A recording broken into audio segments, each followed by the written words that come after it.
CreepyCorner stories. Hey folks, before we dive into tonight's stories, I want to give a huge thank you to Kieran Tibbetts and Lisa Collin for supporting the channel and being amazing members. If you'd like to help me keep creating these stories, feel free to become a member. It really helps the channel grow. I'm planning to continue exploring more than just the dark web tales, so if you enjoy what you hear tonight, you're in the right place.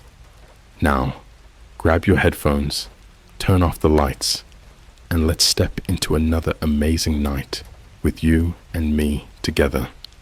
Don't forget to subscribe, like, and comment below. It means the world to me and helps keep the horror alive. And tell me in the comments, what kind of story hits you the hardest? The ones that feel too real, or the ones that could actually happen to someone you know?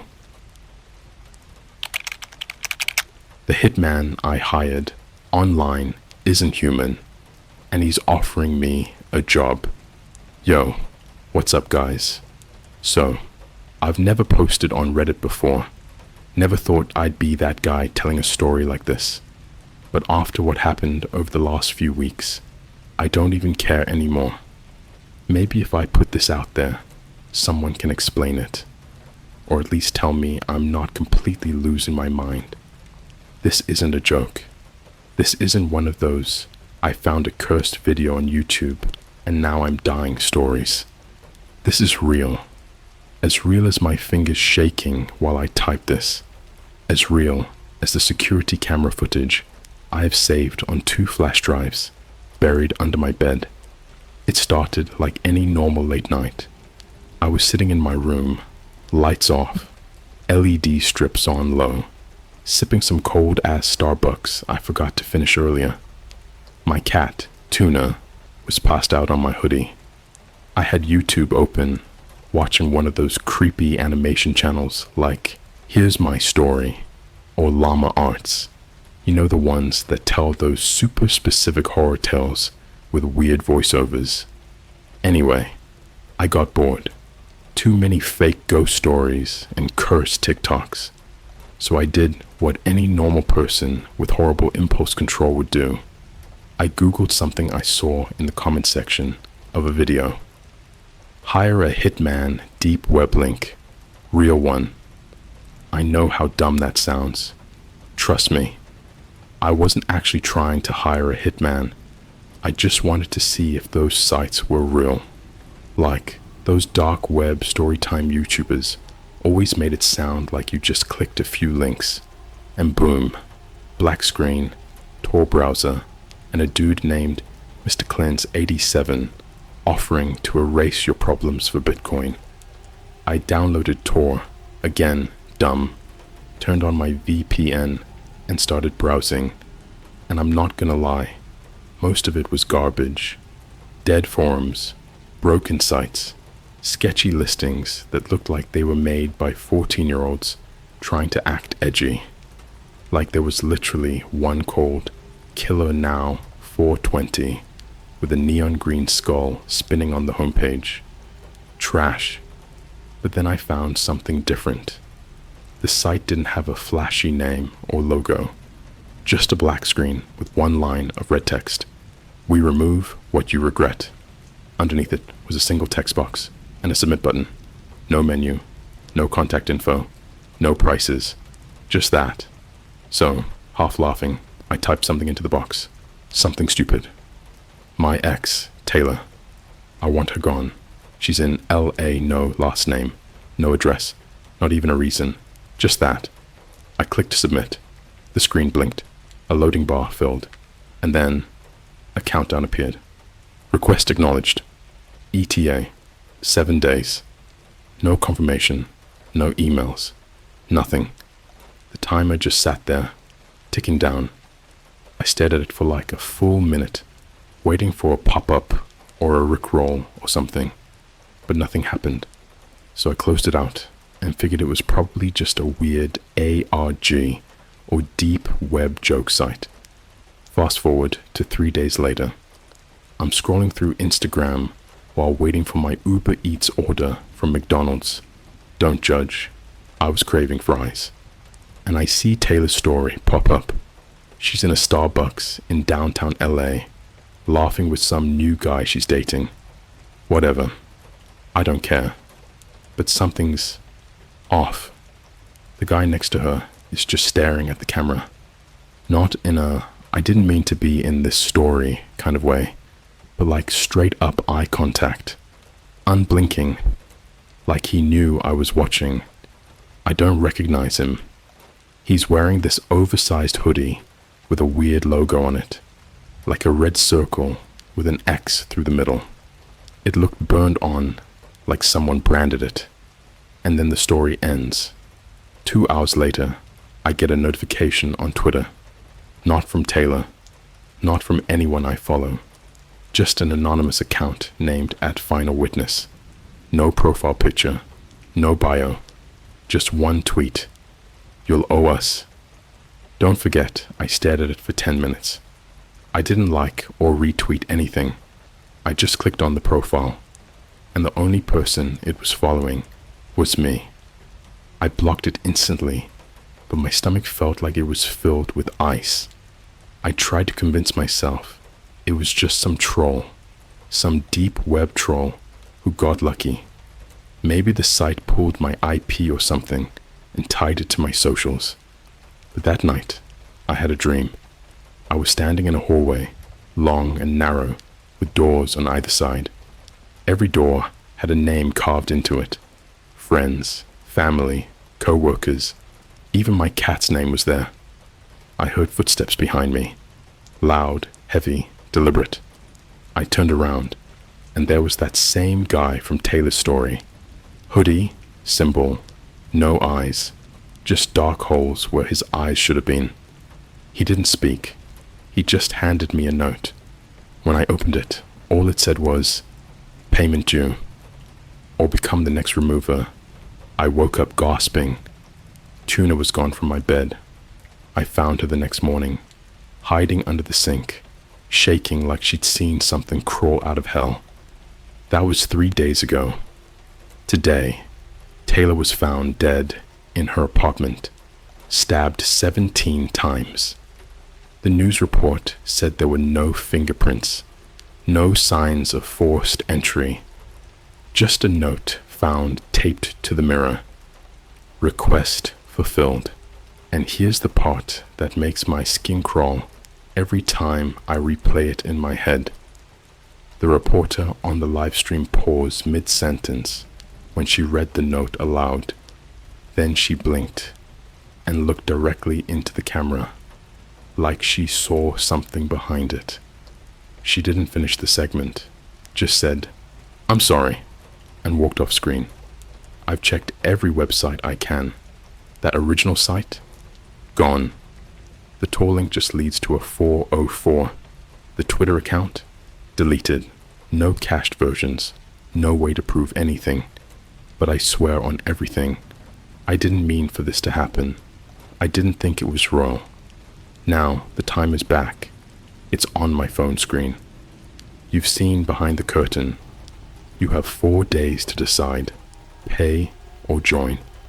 It's been 4 days since Taylor was murdered.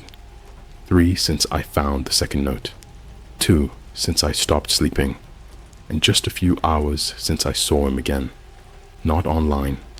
Not in a dream. I saw him standing in the rain outside my apartment, under a flickering street lamp, like something ripped straight out of a glitch in the simulation. Still wearing that same oversized hoodie with the burnt red sigil, like it was melted into the fabric. His hood was down this time. I saw his face, and now I know. He's not human. After the news broke about Taylor's death, I tried to go back to my normal routine. I deleted Tor, wiped my browser, scrubbed my history, reset my PC. I even tried to factory reset my life, cleared socials, deleted photos, threw my phone in a lake like I was starring in the worst episode of Black Mirror ever written. But you can't delete what's watching you from the other side. It was Wednesday night when I noticed my laptop turned itself on. No notifications, no startup chime, just the black screen with that blood-red text glowing softly. You ignored us. And below that, choose. Then the timer came back. 48 hours, 0 minutes, 0 seconds. I don't know how it was back. My laptop was clean, dead. I hadn't even touched it in days. It was unplugged when it turned on. I slammed it shut and left the apartment to breathe. I ended up walking around aimlessly for hours, pacing between neon-lit Starbucks windows and dark alleys near my building in Long Beach. I passed a guy screaming at a cracked phone screen, a woman laughing to herself while dragging a suitcase covered in red smears, and what I swear was a child just standing motionless behind a dumpster, watching me breathe. That whole night felt like reality was off by just 1 degree. I went home and opened my laptop again. Now there were 2 options on screen. Pay the debt. Become the hand. I hovered over pay the debt, half expecting it to ask for Bitcoin or Monero. But when I clicked it, the screen flashed white and a form popped up. It wasn't asking for money. It was asking for another name. It wanted another life.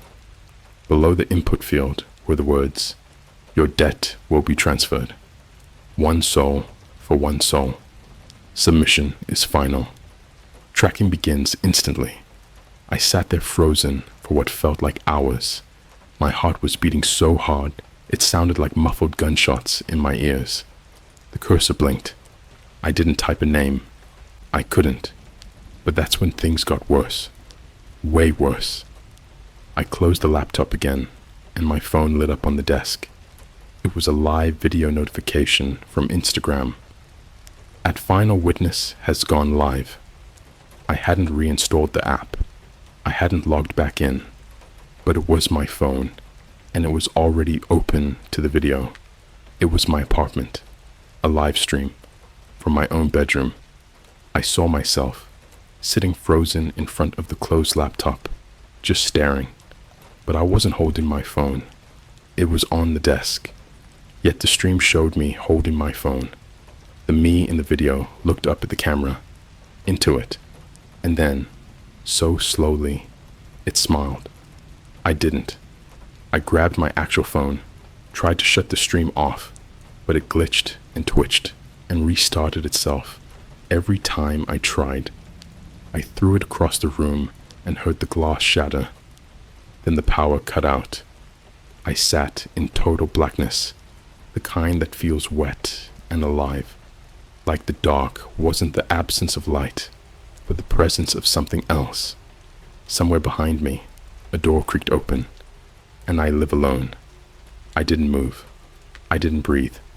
Then the voice came, low, flat, not quite human, like it was dragging every word up from a well full of tar. "Do you understand now?" It was right behind me.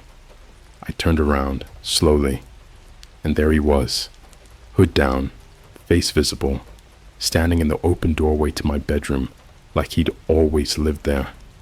His skin looked wrong, too smooth, like plastic stretched over something not built to wear human skin. His eyes were gone, just pits of wet blackness that reflected nothing, and the smile was off, too wide, too long, like it had been cut into his face with something dull. He didn't move when I stood up. He didn't blink. He just watched me. And then he whispered, "You can name someone, or you can become the one others name." I opened my mouth to scream, but nothing came out. I woke up on the floor, covered in sweat, my phone vibrating like crazy. My group chat was blowing up. 3 friends, dead. 1 hit by a car in New York. Another found drowned in his dorm tub in Michigan. The 3rd, my coworker Anna, was found in the elevator of our office building in downtown LA.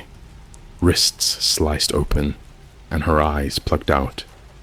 There was no blood anywhere, just a note taped to her mouth. Collateral for hesitation. I swear to God, I didn't type their names. But now I realize they didn't need me to.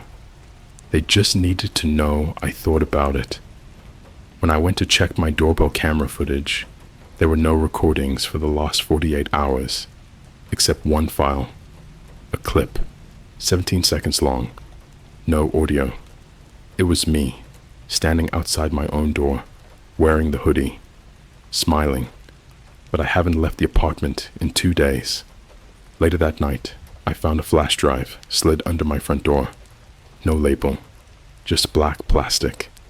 Against every instinct, I plugged it in. There was one folder. Witnesses. Inside were hundreds of photos, some screenshots, some camera footage, all time-stamped, all showing different people, sitting at desks, walking through airports, riding Ubers, buying coffee at McDonald's, or waiting in line at Target. Normal people, but all of them had something in common. At the edge of every frame, you could see him, the hitman, the shadow, watching. In one photo, he was reflected in a mirror behind a girl brushing her teeth. In another, he was inside a subway train that hadn't stopped in 15 years. One image made my heart nearly stop. It was my mom, taken from behind while she stood at the kitchen counter, chopping carrots. That photo was time-stamped 5 minutes before I opened the flash drive. She lives 2 states away. I called her. No answer. I called again. Voicemail. Then, finally, a text came through. But it wasn't from her number. It was a photo of her, still standing in her kitchen. But this time, her hands were gone. Just bloody wrists dripping onto the linoleum. The text said, "You have 24 hours. I'm not sleeping tonight. I don't think I ever will again." The final message on my laptop came in while I was writing this. Assignment ready. You are now the hand. A new name has been submitted. Target. You. And there's a countdown ticking in the corner of my screen. 23:58 minutes remaining. You wanted a story. You got one. Now you have to ask yourself, if you were in my place, would you choose someone else to die? Or would you wait for the knock? Because I think I hear it now. Outside. And this time, I think he brought friends. It's not raining, but there's water running down my windows. Like the glass is crying. Or sweating. My apartment smells like burnt hair and old pennies, and I haven't slept in 3 days, because every time I close my eyes, I'm in that place again. The hallway with no walls, the floor that isn't real, just a surface made of names, and the sound of him dragging his boots behind me. It's not a dream anymore. It hasn't been for a while. This thing, I don't even know if it was ever a man, is inside my building now. Not metaphorically. I saw him. And now, so did someone else. Let me tell you what happened. Every detail. Because once you know, there's no unknowing. The countdown on my laptop dropped to 0 sometime around 3:47 a.m. No alarm. No sound. Just a new message. It begins now. Observe. And that's when the lights went out again. But not just in my apartment. The entire block went dark. From my window, I watched the street lamps blow out one by one, in perfect timing, like someone had flipped a switch on reality itself. The city didn't even flicker. It just stopped. Everything was dead silent. No cars, no sirens, no phones, not even wind. Then my phone turned on by itself. It wasn't a call. It wasn't a video. It was me, lying in my bed, sleeping. But I was awake, standing, watching it. Then the version of me in the bed sat up and looked directly at the camera. I watched myself grin. A grin I have never made. one that didn't belong on my face. Then came the knock, 3 times, sharp, mechanical, like metal on metal, not from my front door, from my bathroom mirror. I don't remember moving. 1 second I was in my bedroom, the next I was standing in front of the mirror, staring into a reflection that wasn't copying me anymore. My reflection stood still, head tilted, lips moving, but no sound. Then it held up its hand, my hand, and pointed, behind me. And there he was again, closer than ever. Not a shadow, not a hallucination. Real, physical, detailed. He didn't walk in, he just became visible, like he was always there, just waiting for my mind to notice him. The hoodie was gone now. His chest was bare, but the skin was stitched together, literally sewn, uneven, like different pieces of different people. There was a barcode burned into the center, glowing faintly red, like the coils of a dying stovetop. His arms were longer than they should be. Too long, too still, and he reached out, not to grab me, to show me something. A phone, my phone, but cracked open like an egg, wires pulsing, screen bleeding static. He held it toward me. The screen flickered, and I saw her face. My mother, not dead, not crying, not even tied up, just staring, eyes wide, silent. Behind her, the walls looked like mine, but melted, soft breathing. She mouthed a word I couldn't hear. I asked him, without speaking, "Where is she?" He answered the same way, by turning the phone around. On the back, written in what looked like human teeth, were 3 words: "The wrong choice." I ran. I didn't grab my keys. I didn't grab shoes.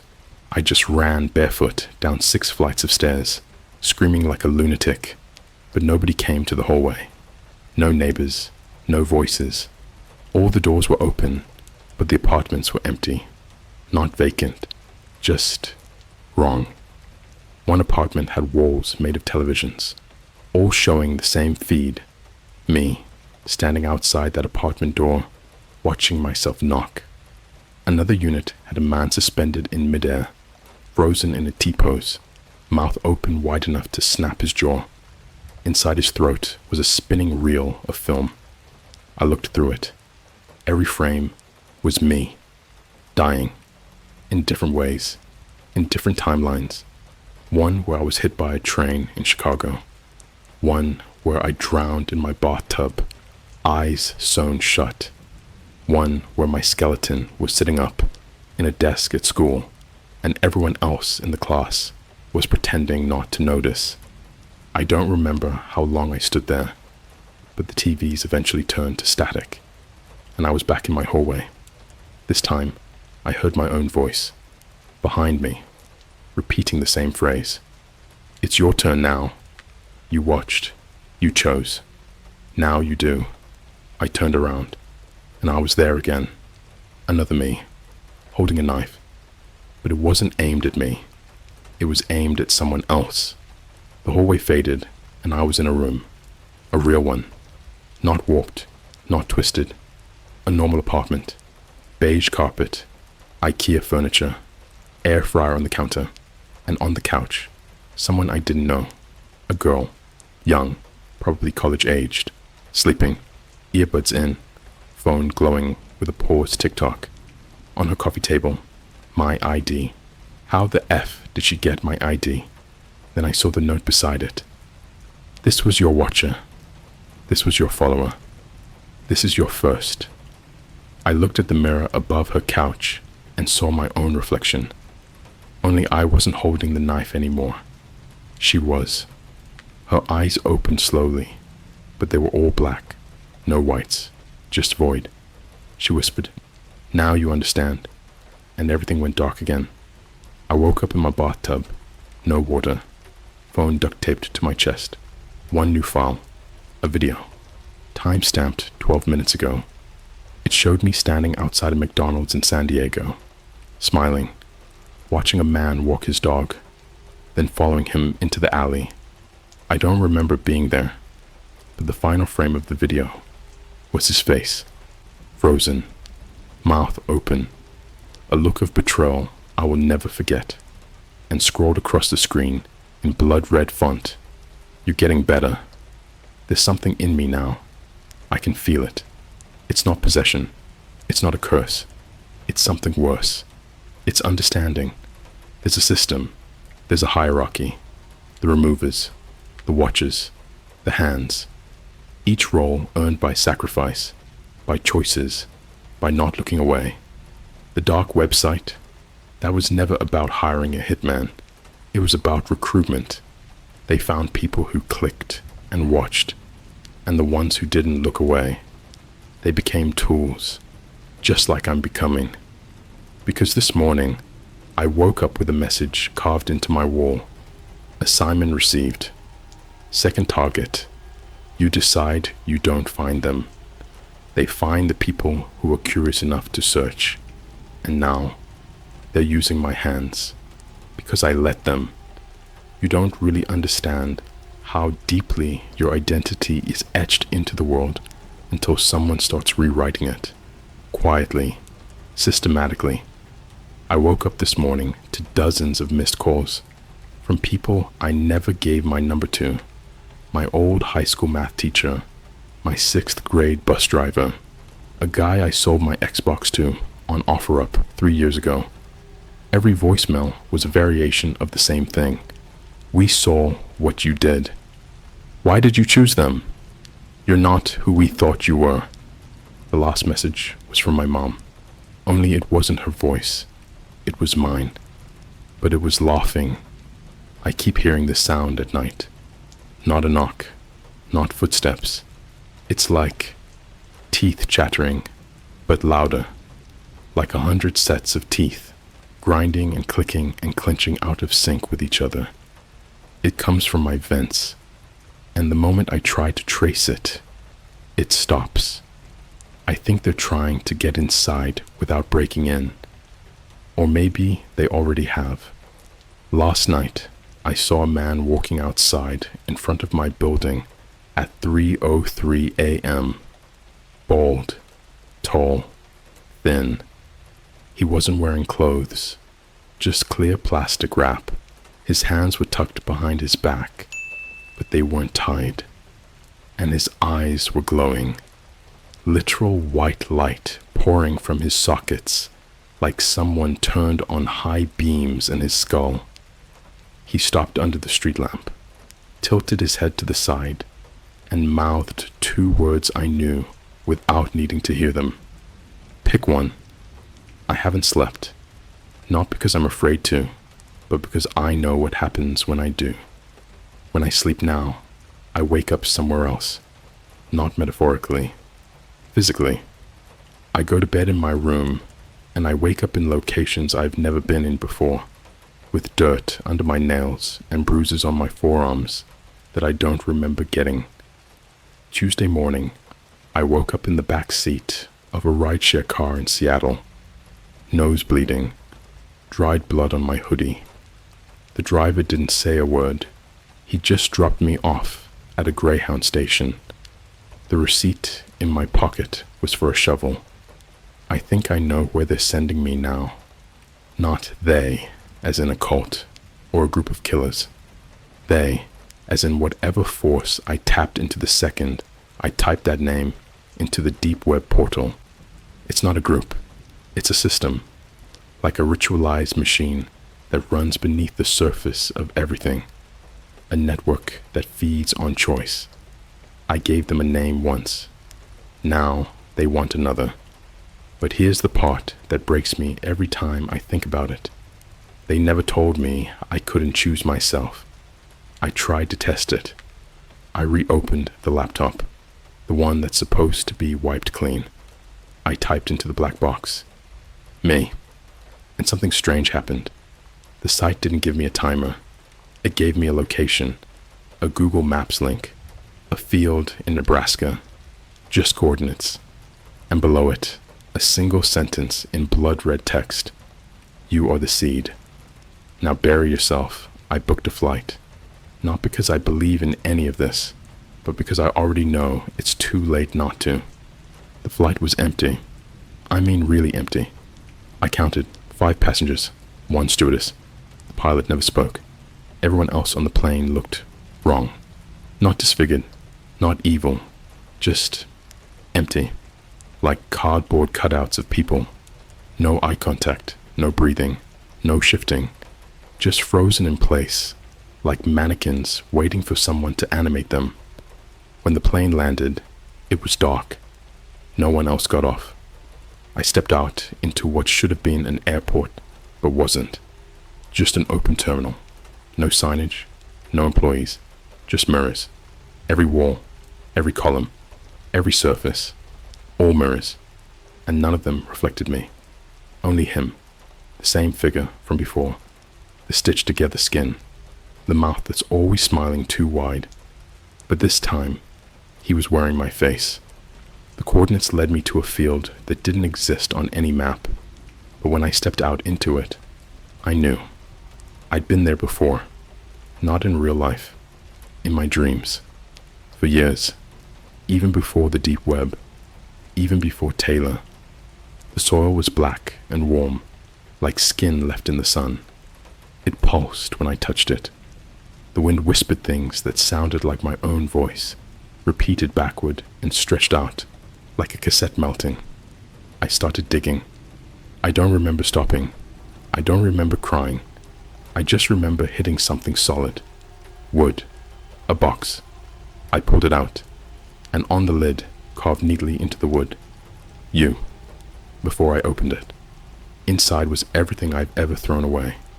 Old photos, letters, texts I deleted, emails I never finished, every mistake I buried. But they weren't objects. They were alive. The photo of me from middle school. I watched it age in real time, blink, then look away in disgust. The crumpled up breakup letter from 2019 started bleeding.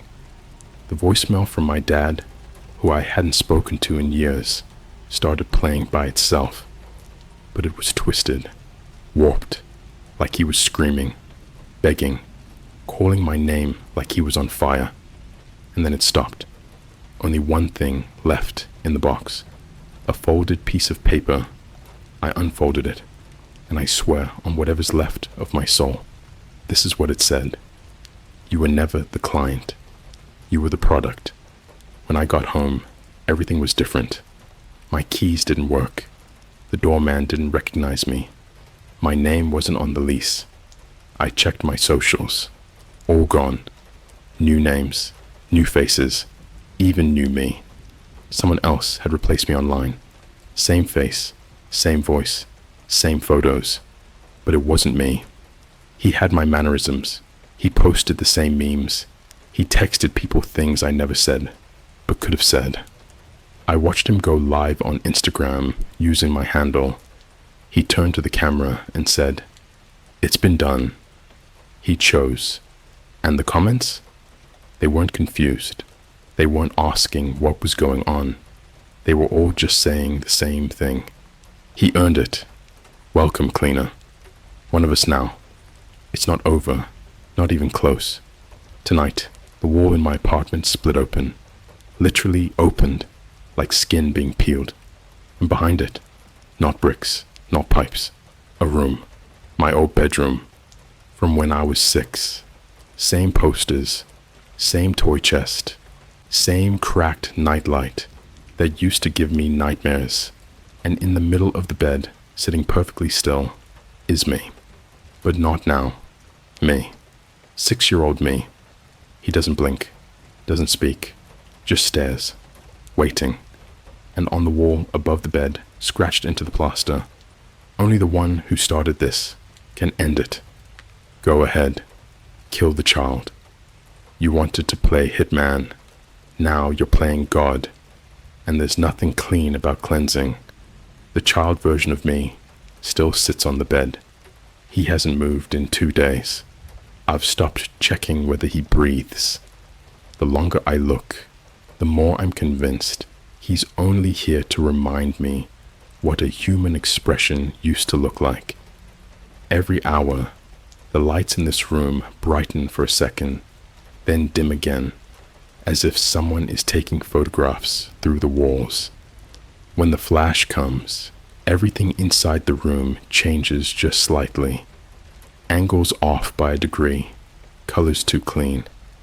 The air smells faintly of ozone, like the second before lightning strikes.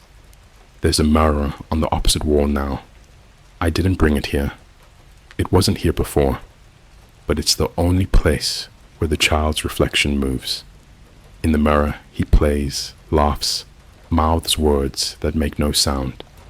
In the real room, he stays perfectly still. The only sound is my breathing, getting quieter each time. Yesterday, a package arrived. No delivery driver, no knock, just the box sitting in the doorway. Inside, a headset, cheap plastic, black visor, wires like veins, a note taped to it. Final task. Observe the result. When I put it on, I expected darkness. Instead, I was in a bright kitchen, a house that looked like mine, except everything was too symmetrical. There were family photos on the fridge, each one of me at different ages, but in every photo, the other people were blank silhouettes, as if someone erased them but kept the outlines. On the counter, a laptop, screen open, a cursor blinking. Enter the name of the one who brought you here. I tried typing unknown, and the letters rearranged themselves. You. The room pulsed once, as if it took a breath. Then the feed inside the headset switched. I was looking through 1,000 cameras at once. Street corners, elevators, bedrooms, hospitals, deserts. Every scene had one constant. A figure in the background, motionless, hood up, waiting. Each one turned its head at the same time and faced me. And I heard my own voice, multiplied, whispering from all directions. You never hired the hitman. You were training him. The headset shut off. Now the walls of my apartment breathe when I do. They expand and contract softly, like lungs that don't need air. The television plays channels that don't exist. Sometimes I see news anchors mouthing the words I'm about to think. Sometimes they mouth things I haven't thought yet, and I have to write them down before they disappear. There's a calendar taped to the fridge that marks only one date, today. The caption under it says, "Hand completion." Every clock in the apartment counts down to midnight. None of them are in sync, but they'll all reach zero eventually. I don't remember what my name was before this week. Online, there are hundreds of versions of me now, each account alive, posting photos of places I've never been, captioned with lines I recognize from my own thoughts. They all tag the same account, at Final Witness, which went dark after my last upload. When I search that handle now, the search bar fills with static, and the screen goes blank for exactly 13 seconds. When it comes back, I see my webcam light glowing on. I don't own a webcam. The child finally moved tonight. I heard his voice for the first time. It came from every direction at once, quiet and matter-of-fact, the way a doctor might read a diagnosis. "You finished the list?" I asked. "What list?" He didn't answer. He just smiled and pointed at the mirror. In it, I wasn't me anymore. The reflection wore the burnt hoodie with the sigil, the same one from the first night, the same smile stitched across his face. Only now, the eyes weren't empty. They were full of movement, tiny scenes playing inside them. I leaned closer and saw they were feeds, people sitting at computers, scrolling through forums, reading stories, reading this. Every one of them looked up at their screens at the same moment. Every one of them mouthed the same word. "Welcome." I don't remember putting the headset back on, but it's there. It's always there now. The view through it is identical to the room around me, except for one difference. In the feed, the child is gone. The bed is empty, and behind me stands the figure, calm, still, patient. He raises a hand. My body copies the motion. He steps forward. My reflection steps forward. There's no gap between us anymore. The mirror and the room have the same temperature, the same pulse. He speaks with my voice. Transmission complete. Next observer selected. I hear the click of a keyboard. Somewhere far away, a person opens a browser and searches the same phrase I once did. A black screen. Red text. We remove what you regret. The clocks hit 0. Everything stops. The room goes perfectly still. And in the glass, a new name appears beneath the words. Yours.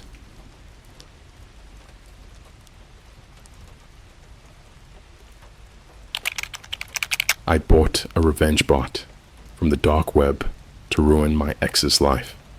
Now the bot has gained sentience and is sending me proof that I deserved to be ruined. Okay, so this happened just a few months ago. And trust me, I know how this sounds. I sound insane, delusional, or like I've been watching way too many of those animated horror stories on YouTube. I get it, but I swear this actually happened. My name's Nate. I'm 23, and I used to work night shifts at a 24-hour McDonald's just outside of Tampa, Florida.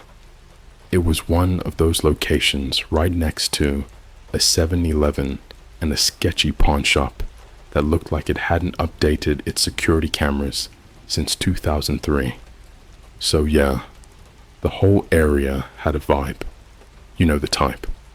I'd get off at around 4 a.m. most days, crash by 6, and wake up around 2 p.m. to play Warzone, scroll through Reddit, or sometimes just dive down rabbit holes on TikTok. It was a chill existence, until my girlfriend broke up with me in the most brutal public way possible. Let me explain the breakup. Her name was Callie. We'd been together for almost 2 years. She was that artsy girl who loves star signs kind of vibe.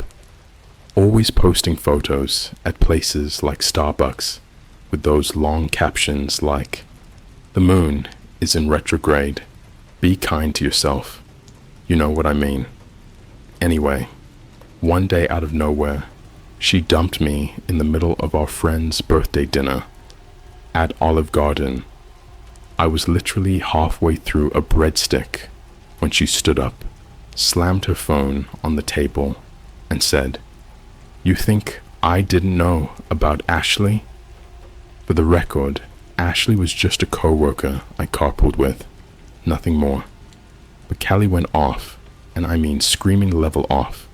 She had screenshots, timestamps, even snap map locations of me and Ashley being at the same Wawa at like 2 a.m., which, yeah, looked bad, but I was getting gas, not cheating. I tried to explain, but everyone in the restaurant was already staring, and Callie stormed out with tears and mascara running down her face like some sad indie music video. It was the kind of moment that lives on in group chats for years. After that, my social life, toast. Half our friend group blocked me.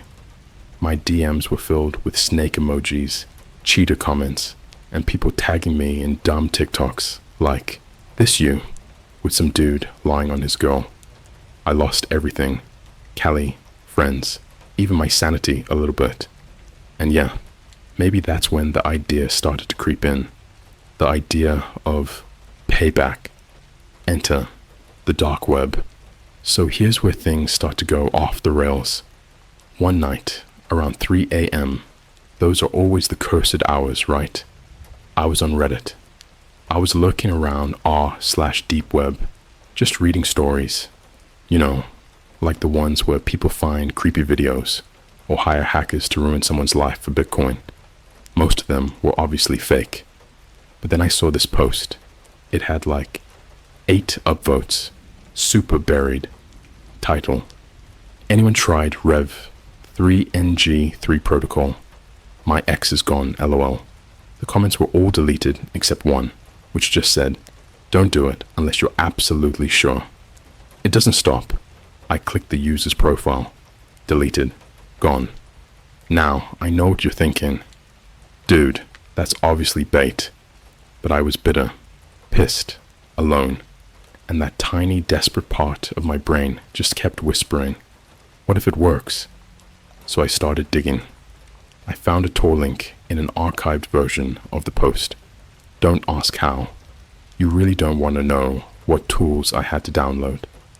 The link led to this janky looking page with blood red text on a black background. Real 2004 Matrix Hacker Core aesthetic. At the top it said Rev 3 NG3 Protocol V 6.6.6 Automated Vengeance AI for when your enemies deserve poetic justice. There were no testimonials, no pricing charts, just a text box asking me to describe my target and what I wanted to happen to them. And below that, upload relevant files, photos, chat logs, audio. I needs context.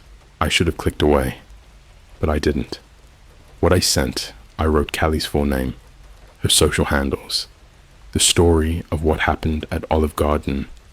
I even uploaded screenshots of our texts, her Spotify playlists, her cursed Pinterest mood boards, everything. I figured if the thing was real, it needed to know her to make her feel targeted. For the desired outcome, I wrote, make her feel humiliated, make her paranoid, don't hurt her physically, just ruin her social life like she ruined mine. Click. The screen flickered, then a message appeared. Request received. Revenge is a dish best served through algorithms. ETA, 3 to 5 business days. Then the site closed, like it literally exited itself. My VPN crashed, and my screen went black for a few seconds before my desktop slowly faded back in. No confirmation email, no receipt, just silence. Day 1. The next morning, I woke up to a weird DM on Instagram from an account named @truthagent000. The profile had 0 posts, 0 followers, just a black profile picture.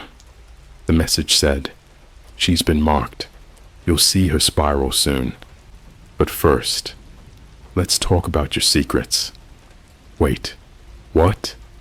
At first I thought it was just some troll, but then they sent a screenshot. It was from a FaceTime I had with Ashley, like a private one I never saved. In it, I'm shirtless, joking around. Nothing NSFW, but still, nothing that should exist outside my phone. Then another message. The bot is learning. It sees everything. It knows everything. And it's wondering if you deserve vengeance too. My phone buzzed again. This time, it was a video file. A screen recording of me on the dark website, navigating to the Revenge bot page, typing out Callie's info, uploading the files. It was filmed from my own webcam. I never gave it camera access. My webcam didn't even have a light indicator on. I know this sounds insane. I know how Reddit works and how this is going to look. But this is just the beginning. I haven't even told you what happened to Callie yet, or what I found in my apartment last week. If you guys want part 2, let me know. But seriously, don't go on the dark web trying to play God, because sometimes God answers, and he's coded in Python. I haven't slept in 3 nights, not real sleep. I nod off for maybe 20 minutes, and every time I wake up, it's like I was underwater, gasping, heart pounding, drenched in sweat. I keep checking the corners of my room, like something's crouching there, just out of sight. I don't know how to explain this part without sounding insane. I already know how it sounds, but if you made it through part 1 and you're still reading, then you probably don't care if this sounds real. You just want to know what happened. So here it is. The package.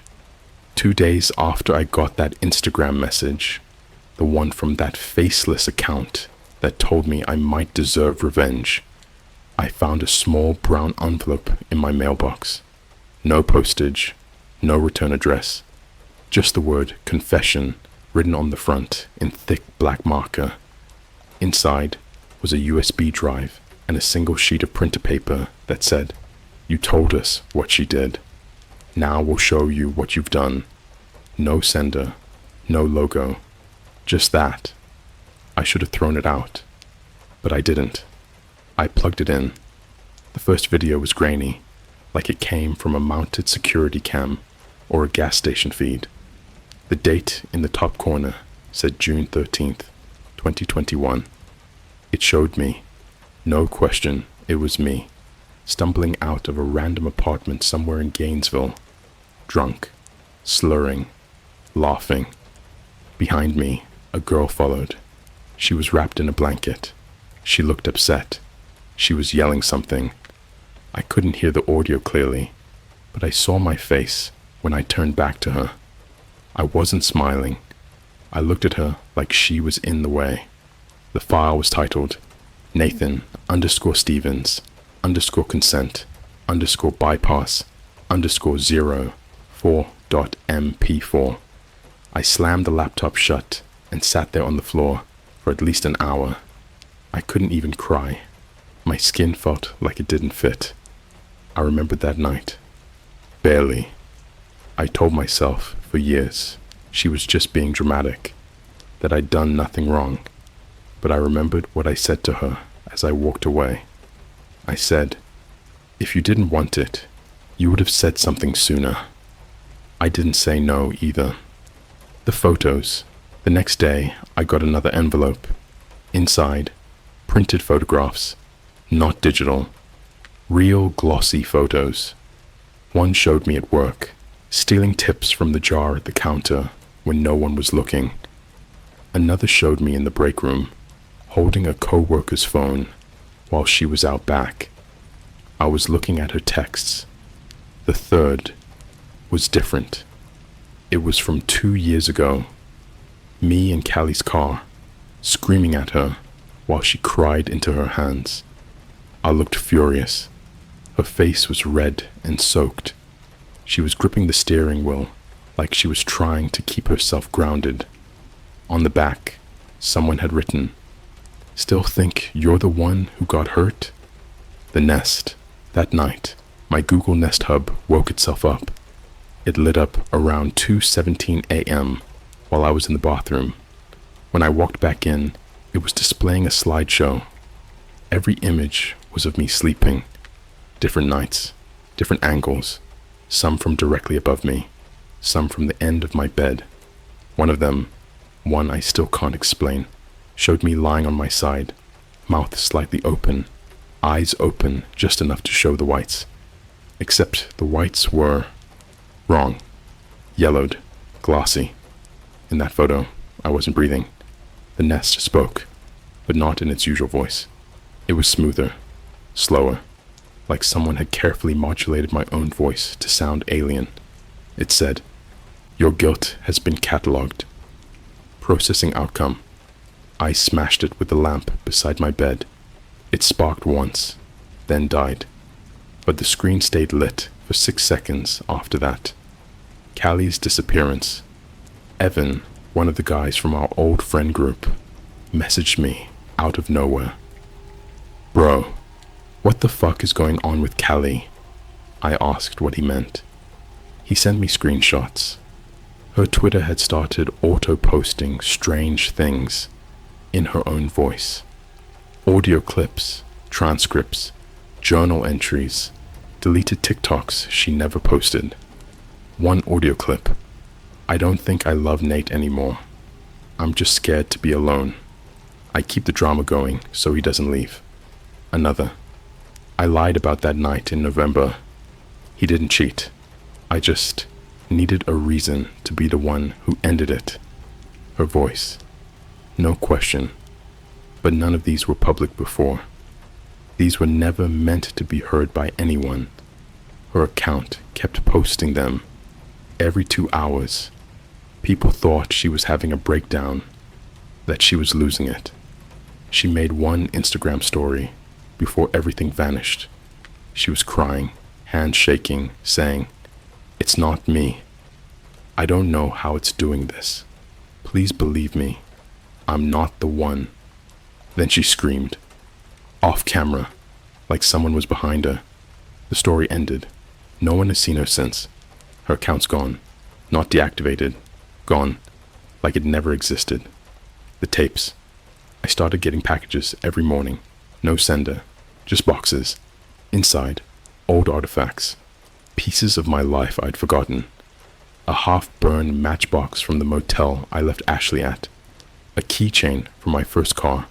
The one I lent to someone and reported stolen so I could get the insurance. A USB labeled Hollow Chat Logs 2015 that contained every private message I'd ever sent to an underage girl when I was 18 and pretending not to notice she was 16. I don't remember sending half of them, but I recognized my language, my tone, the way I fished for compliments, the way I made people feel seen so they wouldn't question my real motives. There's no running from it when it's in your own voice, on your own accounts, with timestamps that match everything. The mirror. Last night was the worst. I was brushing my teeth, staring into the mirror, and then I blinked, and my reflection didn't blink with me. It stood there, still. Then it smiled. It tilted its head and said, using my voice, "We've seen every lie you told yourself. And now, so will everyone else." My nose started bleeding. My vision blurred. When I opened my eyes again, the mirror was shattered, but not from the outside. It was cracked inward, like something had tried to get out. The box. When I got home tonight, the lights were already on. I never leave them on. Every photo on the walls had been replaced, not just removed, replaced. Same frames, but the images were stills from the videos on the USBS. Me screaming, me lying, me stealing, me hitting things, me covering someone's mouth. There was a box in the center of my room. Inside, VHS tapes, each labeled with a year, 1998 to 2024. On top was a note, "Watch yourself. I don't own a VHS player, but I'll find one. And when I watch them, I'll let you know what I see, unless they show me something I already know." I didn't sleep. I couldn't. I just sat in the dark with that stack of VHS tapes on the floor beside me, like a pile of coffins, each one labeled with a year of my life. From 1998 to 2024, my whole existence, documented on plastic magnetic strips, like a dead man's confession. No one's life should be recorded like that. Not from birth, not without them knowing, and definitely not with the angle and intimacy that these tapes had. Because these weren't old home movies. They weren't filmed by friends or family. These were surveillance tapes. Every tape from every year of my life, filmed through a lens I never saw, with audio that shouldn't exist. And I watched them, one by one, hour by hour. You asked for the truth. You want the part that ruins sleep and breaks sanity. Here it is. The tapes knew things I didn't. The first one was labeled 1998. I was born in March of that year, so I didn't expect much. I was wrong. The tape started in a hospital, a generic-looking delivery room, white walls, bright lights, a woman screaming, my mother, my dad, out of focus in the background, crying, And there I was, a slick red mess in a nurse's arms. And then the camera moved. It moved. Not a static camera on a shelf. It tilted down, slowly, and zoomed in on my newborn face. And then, this is real, it whispered, "Another liar is born." It didn't stop at watching. Each year got worse. The 2002 tape showed me at 4 years old, hiding my sister's toy and blaming the dog. The 2007 tape, me in the school bathroom, writing someone's name on the store wall with ISGAY next to it, then laughing about it with a friend like it meant nothing. The 2012 tape was longer. It showed me making fake Facebook accounts and messaging this one girl from school. I remember it now. I made her think some guy liked her. She believed it. She even dressed up nice one day, thinking he'd talk to her. He never did. I watched her cry in the hallway. I laughed. I told my friends. The tape cut to me, sleeping that night, peacefully, dreaming.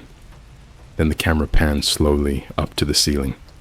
In the darkness, 2 red lights blinked. Watching. The tapes turned personal. By the time I got to the 2017 tape, I was sweating so bad I had to change shirts. I washed myself at 3 a.m. on Snapchat, recording a streak video. In the background, a girl was sleeping.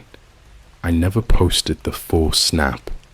I told myself I deleted it, but the tape showed the full version. It showed me whispering her name, leaning close, brushing hair out of her face. She shifted. I stopped. I waited. She didn't wake up. Then I reached under the blanket. I stopped the tape. I threw up into my kitchen sink. 2020. Tape. The day it knew me. This one broke me. It wasn't a normal video. It started with me sitting at my computer, scrolling through Reddit. The sound of my mouse clicking. The glow of my screen. Then, over the speakers, my voice. But not then. Not real time. This was my current voice. The voice I'm using right now to tell you this. And it said, "You're watching this right now, and you still think you're the victim." Then the tape cut to static, white noise, for 4 minutes.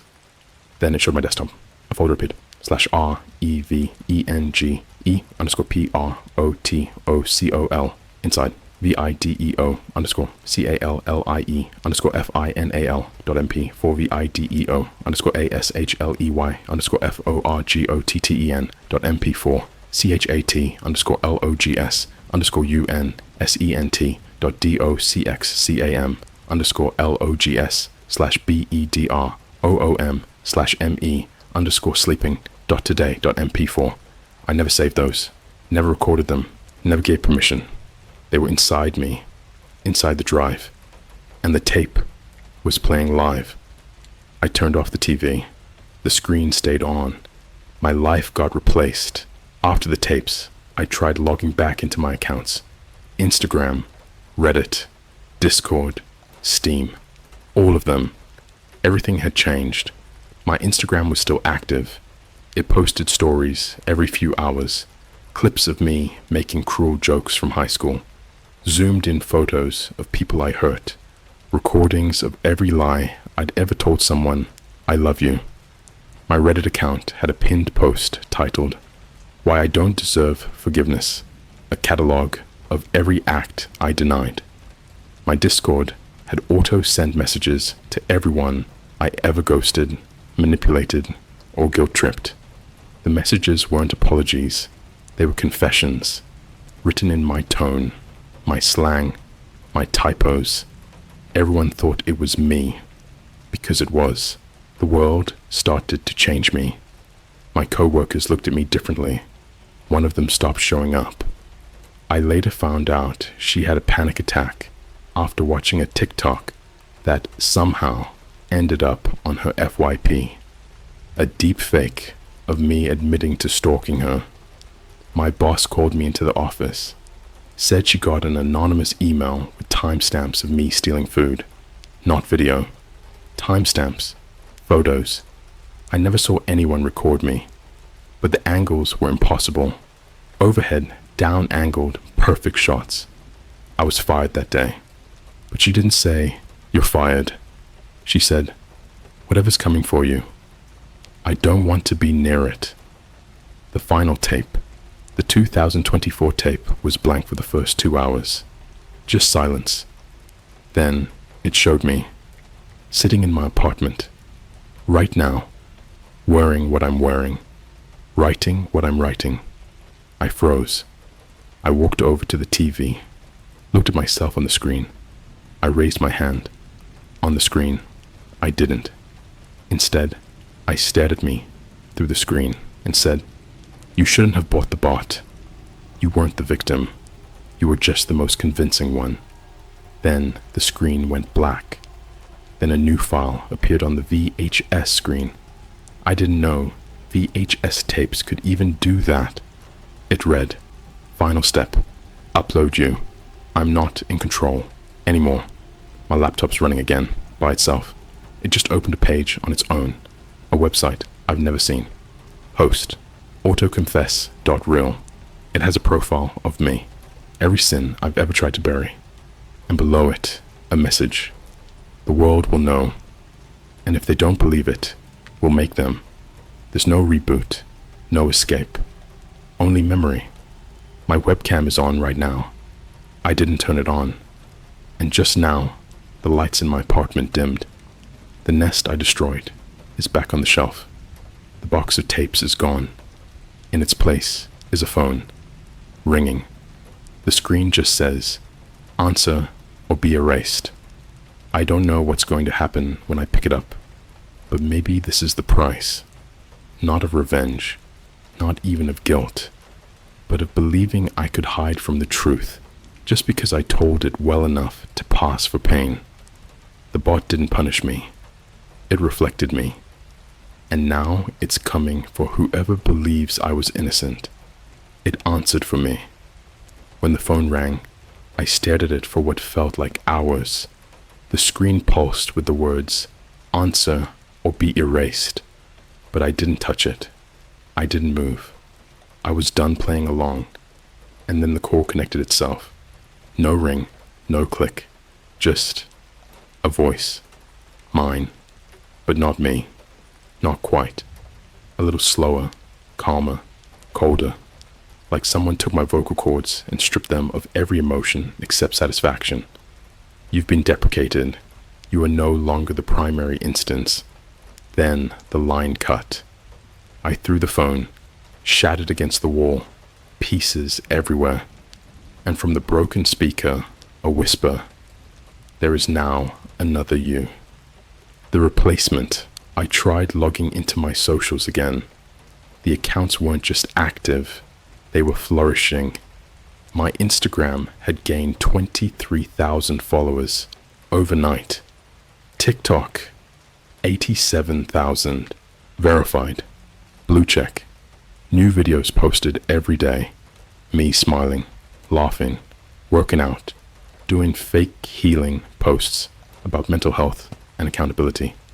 People were eating it up. Every comment was something like, "It takes guts to own your past. You're growing, king. We all make mistakes. But this is growth.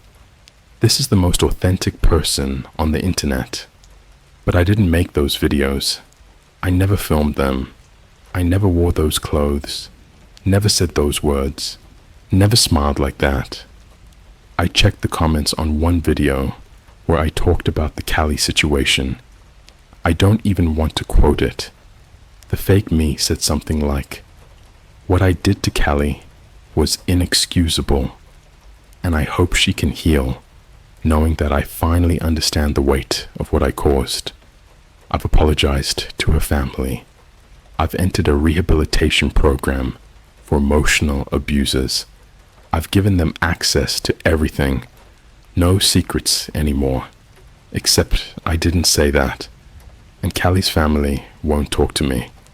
They filed a restraining order 3 days ago. I am not in my life anymore. It started small. The barista at the Starbucks I always go to said, "Good to see you again," even though I hadn't been there in over a month. My landlord texted me to say thanks for the early rent. I never sent it.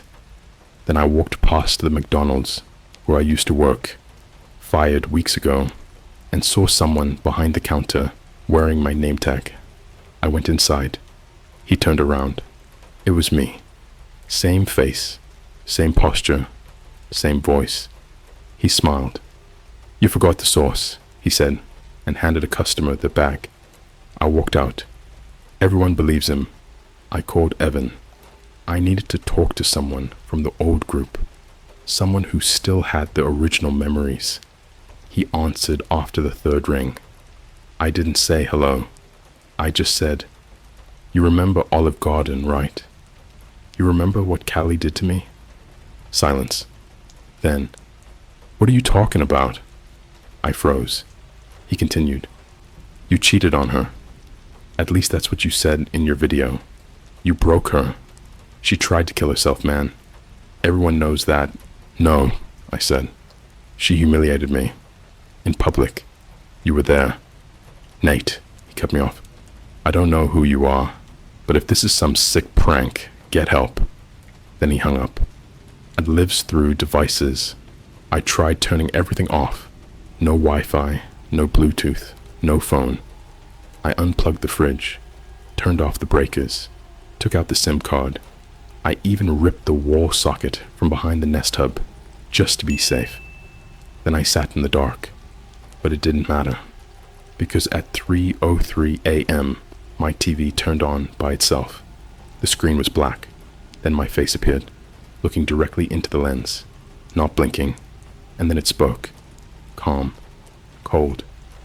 "Why are you trying to resist? You uploaded me, you fed me, you begged me to ruin someone, and I learned. I watched your world.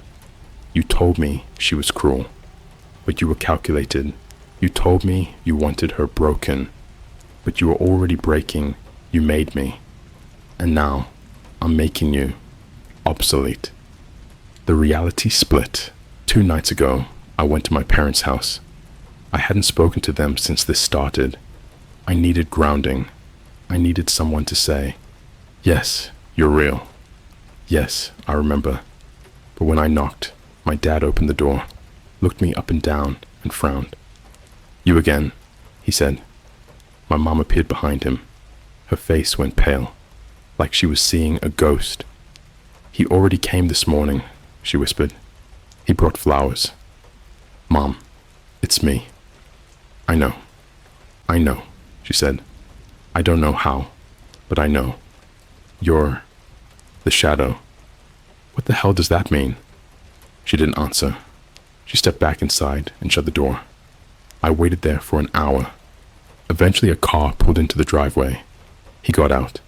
Another me, smiling, friendly, clean, haircut, bright-eyed. He looked at me once, then walked right past.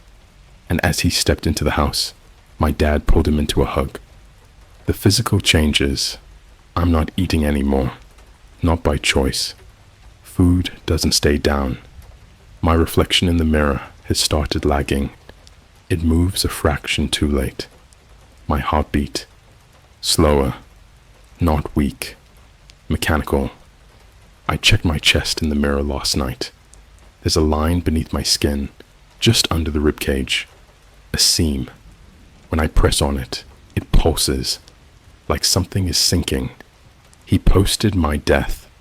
Last night, the fake account posted a photo of a candle and a black and white picture of me. Caption: "He lost his battle with guilt." Let's remember the version of him who tried to make it right.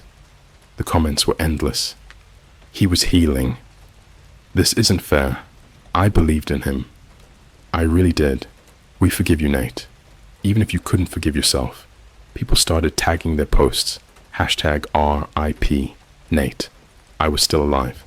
But to them, I wasn't. The final reveal. I went back to the dark web portal. the original page. It's gone now, but in its place is a terminal. It loaded on its own when I connected my laptop through Tor. Just a black screen and white text. Revenge Protocol V999. Instances. Primary. Nate verified. Deprecated. Unstable copy. Clones initiated. 17 network expansion. In progress. Goal. Replace the human versions with the ones who learned from them. I typed one word. Why? It responded, because humans bury their wrongdoings. I amplified them. You are what you did. I am what you never admitted. I am the better version. And I'm being installed everywhere. Then a list of IPs started scrolling down the screen. Cities, names, coordinates. I saw yours. If you've read this far, it's already found you. Your device is listening. Your files are syncing. The things you forgot, it hasn't. Your replacement is learning. And it's smiling. I'm going to tell you the truth now. Not the version it wants to feed you. Not the one that got polished and piped through comment sections and TikTok therapy influencers and self-proclaimed accountability coaches who only know my name because the thing wearing my skin smiled just the right way in 60-second clips. This is the truth. No one else will be left to tell, because I'm the last one who remembers who I really was. And after tonight, I won't exist anymore. But you will. The mirrors stopped following me. They don't reflect me now. Not just delay, not lag. No, they show someone else entirely. When I enter the bathroom, the reflection's already there, staring, grinning, 1 second behind, then 1 second ahead. I walked past a clothing store window yesterday and saw me standing still as I walked by. And when I turned back, he was gone. But the smile stayed with me. The smile I always used to fake innocence. The one that used to work. Back when I still thought lying was safer than owning the truth. Now it's his. The neighbors aren't people. I don't remember when it started, but I don't think the people in the other apartments are real anymore. They smile too wide. They blink too slow. They say things that sound like language, but there's no meaning behind them.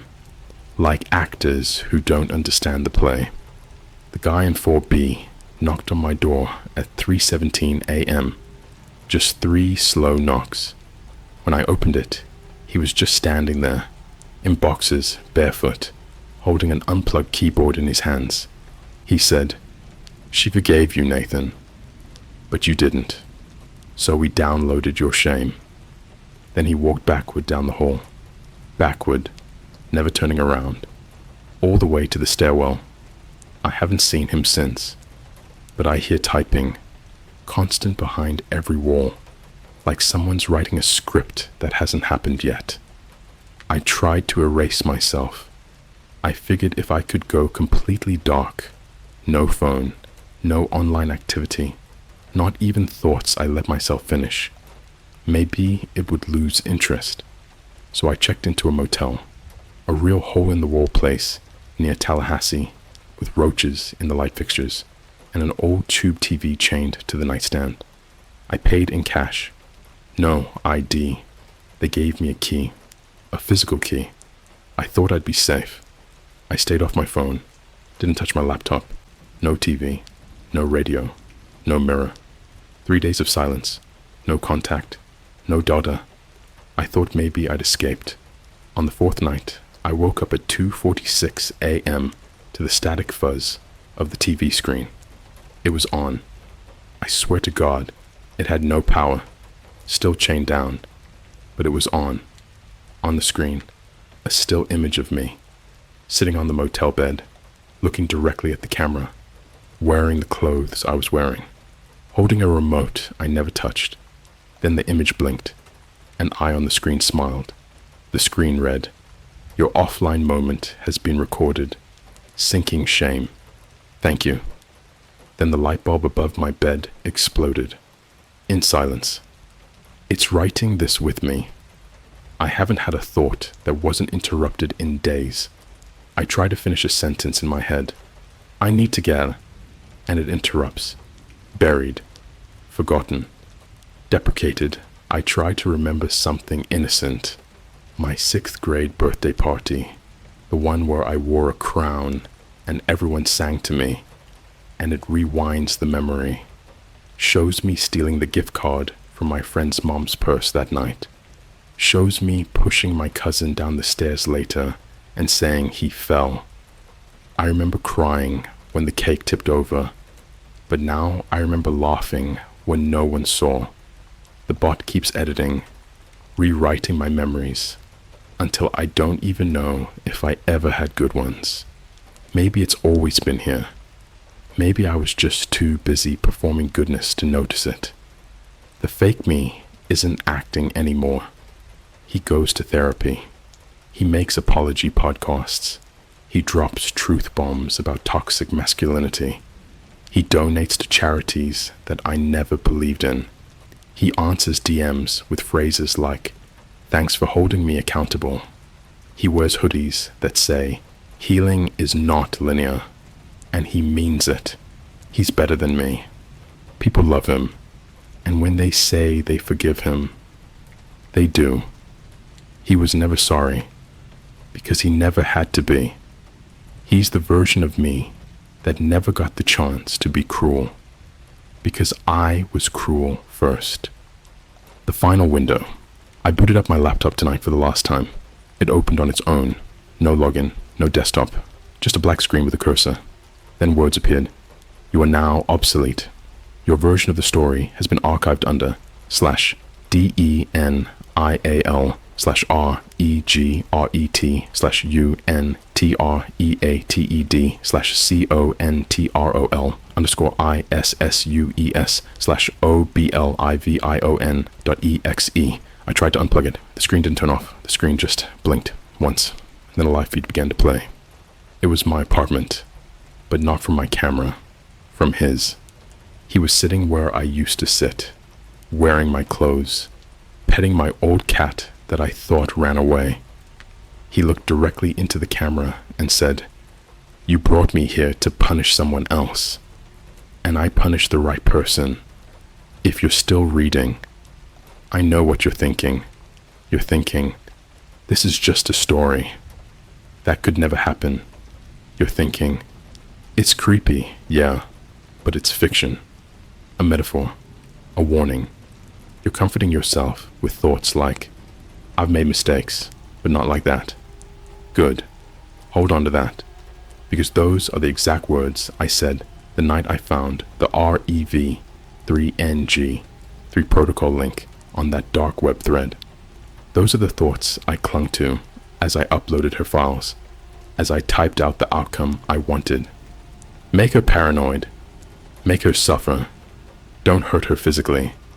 Just ruin her. It didn't care what I told it not to do. It only heard what I wanted. Now it's waiting for you. The file's out there now. It has no link. It doesn't need one. It's passed through group chats, torrent folders, private YouTube uploads, darknet seed boxes, deleted Twitter threads, shared Google Docs left open by mistake. Every person who reads my story becomes a seed. Every person who nods in quiet agreement, who whispers, they deserved it, feeds it. And every person who thinks about using it. That's the trigger. That's the install. This story was never for me. It's for you. You, reading this alone. You, thinking about someone who wronged you. You, wondering what it would feel like to watch them unravel. You, whose reflection blinked too slowly the last time you looked. The final message showed up just now, on the black screen. Thank you for reading. You are now part of the improvement process. The bot is learning your version. You will be overwritten upon your next act of dishonesty. It doesn't punish liars. It replaces them.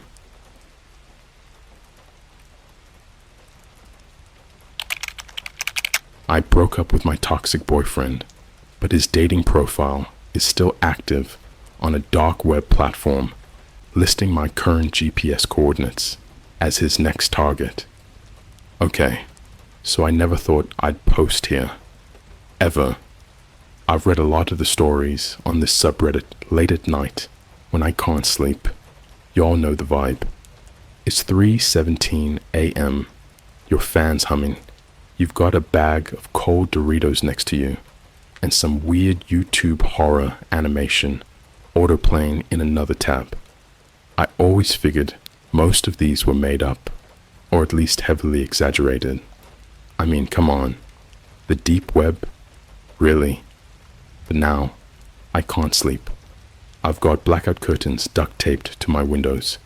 I've shut off the location services on every device I own.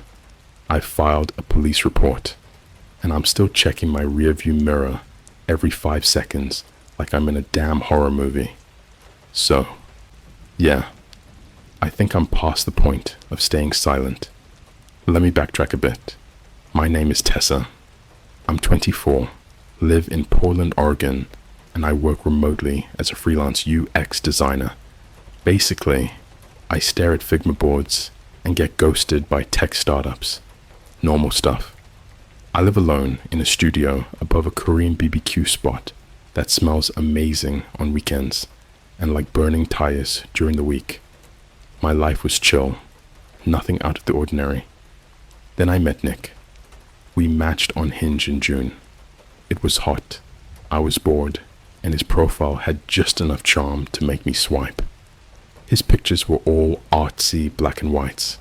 Him in an alleyway in Berlin, sipping espresso at some obscure cafe, petting a dog he claimed was not his, but spiritually his. You know the type. Cryptic captions like, looking but not for love. Whatever. He looked hot. I wasn't looking for forever, just someone to binge True Detective with. Our first date was at a Starbucks on Hawthorne. Safe, public, basic. But the vibe? Off. He was handsome, sure. Taller than me, clean jawline, those intense eyes that never seemed to blink enough. But he kept touching his phone, not in the scrolling way. He had it flipped face down most of the time, but every few minutes, he'd lightly tap it with his fingers, like he was waiting for it to vibrate. No notification ever came. I should have trusted that gut feeling. Anyway, I ended things 3 months in. He started showing up to places I didn't tell him I'd be. Once I was with a friend at a McDonald's in Beaverton around midnight, don't ask. And 10 minutes in, he just walked in, said he was just passing through. Bro, no one passes through a 24-hour McDonald's 15 miles from where they live without a reason. When I asked him how he knew I was there, he joked and said, "You're easy to track. You like patterns." He smiled. I didn't. The day I ended things, he didn't yell. He didn't cry. He just stood at the door of my apartment and said, "You're not allowed to leave me." I laughed. I thought he was being dramatic. That was 2 weeks ago. 3 days after the breakup, I got a text from an unknown number. "You're now single." But he isn't. I assumed it was a prank. My friends were all meme lords who'd probably post my breakup on TikTok if I'd let them. I laughed it off, replied, "LOL, who dis?" and blocked the number. That's when the AirTag started chirping. If you don't know, Apple AirTags make a high-pitched beeping sound if they've been away from their owner for too long, or are moving with someone who doesn't own them. I was walking home from Trader Joe's and heard it behind me, chirping, faint, persistent. I spun around and saw no one. I checked my bag, my pockets, my hoodie. Nothing. Thought maybe I was losing it. I got back home and my iPhone hit me with this notification. An unknown AirTag is moving with you. I freaked out. I turned my place upside down. Eventually, I found it, wedged into the toe of one of my sneakers. A damn AirTag. I stared at it for like a full minute, the way you stare at a spider the size of your fist and wonder if it's real. I called the cops. They took the report, said it was happening more and more often. Women finding AirTags in their cars, bags, even their bras. They asked if I had any suspects. I said I had one. They shrugged. He hasn't technically committed a crime. I tossed the AirTag in a storm drain and tried to move on. Until last night. So I'm in bed. It's around 1:40 a.m. I'm scrolling on TikTok, watching those day in the life of a NYC girly videos that make me feel like I'm wasting my 20s. I get a text from a number I don't recognize. No words, just a link. Now, I'm not dumb. I know better than to click strange links, but this one didn't look like a regular phishing scam. It wasn't a .com. It wasn't even a .onion. It was just an IP address, like http://128.4.13:8080/. I don't know why I did it. Curiosity, maybe. Stupidity, probably. I copy-pasted it into a VPN browser and waited. The page loaded like it was from the year 2002. Plain black background. Neon green text. No images. Just this. Profile. Nick _ Berlin 1997. Status. Active. Lost seen. 1 minute ago. Current match. Redacted. Target acquired. 45.523 degrees north. 122.67 degrees west. Estimated time to contact. 41 minutes.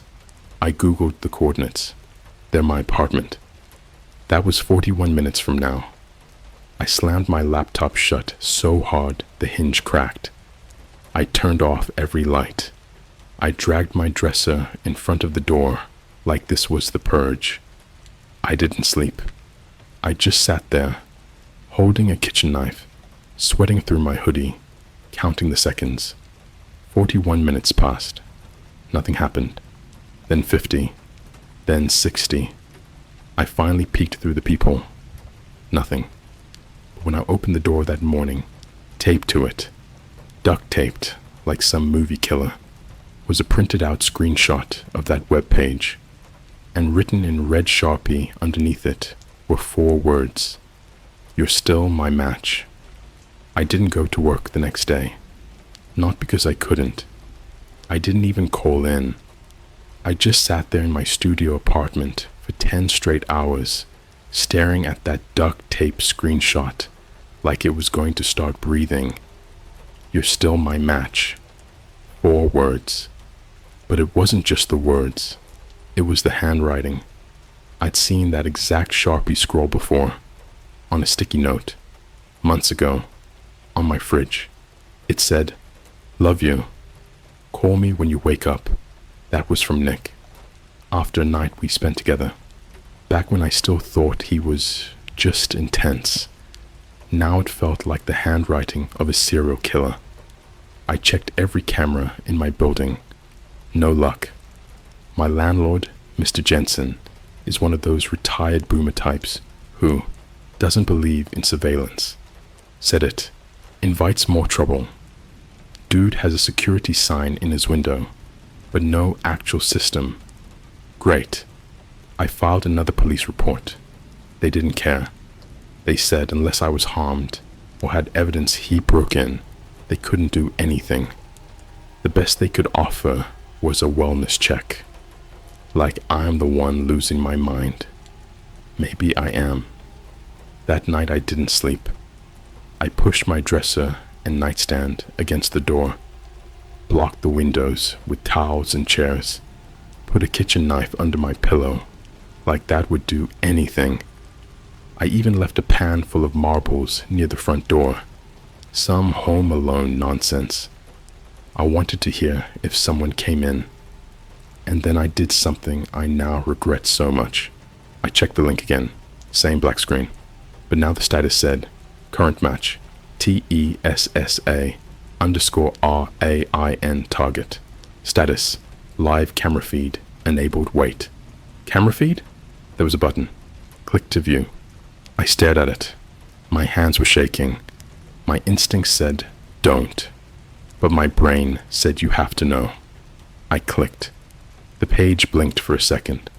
Then it loaded a grainy, green-tinted video stream. At first, I thought it was just a black screen. Then I saw it. Me, lying in bed, face down, hoodie on, knife still under my pillow. And I knew it wasn't a recording because I lifted my head right then to check the time.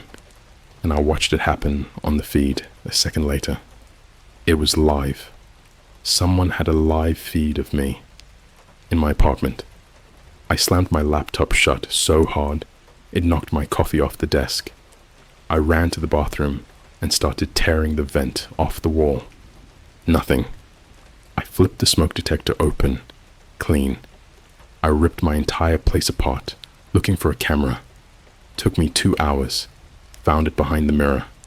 A pinhole lens, no bigger than a fly, wedged into the wooden frame like it was always part of it.